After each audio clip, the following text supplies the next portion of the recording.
Hello and welcome to Bread of Life. Our speaker for this week is Pastor Mark Sharnick of Meriden. Pleasure to be with you again today. We've been speaking of justification the past few days, what that great doctrine means, and how to apply it. The picture is of a courtroom.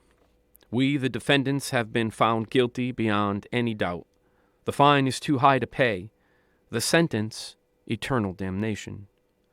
But before the sentence can be pronounced, a Redeemer enters.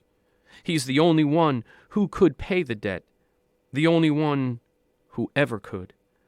He's the only one who has ever perfectly kept the law, and he takes the guilt and punishment for our sin upon himself.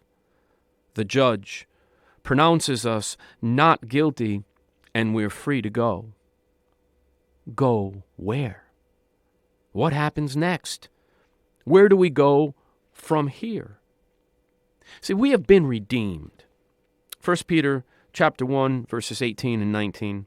Peter says, "We were not redeemed with corruptible things as silver and gold, but with the precious blood of Christ, as of a lamb without blemish and without spot." This means that it can't be purchased, it can't be earned. There's nothing of the world that can redeem us. Only the blood of the Lamb, the sinless Lamb, Jesus Christ. The meaning here is ransomed. The guilt and punishment of our sin had us bound. We were bound in sin. And Jesus paid with his blood to free us from sin. In Ephesians chapter 1 and verse 7, the Apostle Paul says, "In whom we have redemption through his blood, the forgiveness of sins, according to the riches of his grace." Again, the meaning here is ransom. Jesus paid for us. In fact, the Apostle Paul says that we are not our own, we are bought with a price. What happens in justification is that he takes away the stony heart and gives us a heart of flesh. Paul said that we are epistles of Christ written by the Spirit of the living God on the tablets of our heart.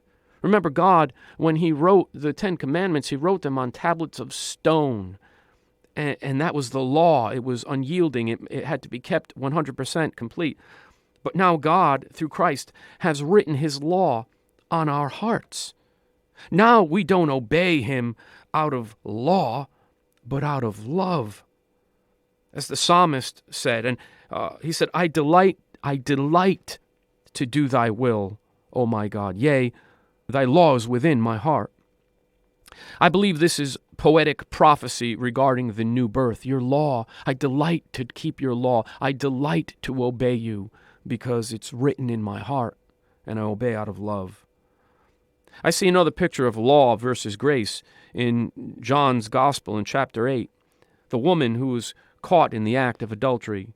First question always is, where's the guy? But we'll leave that for another day. The woman is caught in the very act. Now, under the law, she was to be stoned to death. The legalists take her to Jesus, expecting to trap him with the question. And Jesus there, when he sees this woman, he says to them, "He that is without sin among you, let him first cast a stone at her." He was the only one without sin. He was the only one who could convict her. He could have stoned her to death himself. He was the only one who could say to her, "You are free to go." Then he said, "Go and sin no more." And that's what we'll be looking at tomorrow.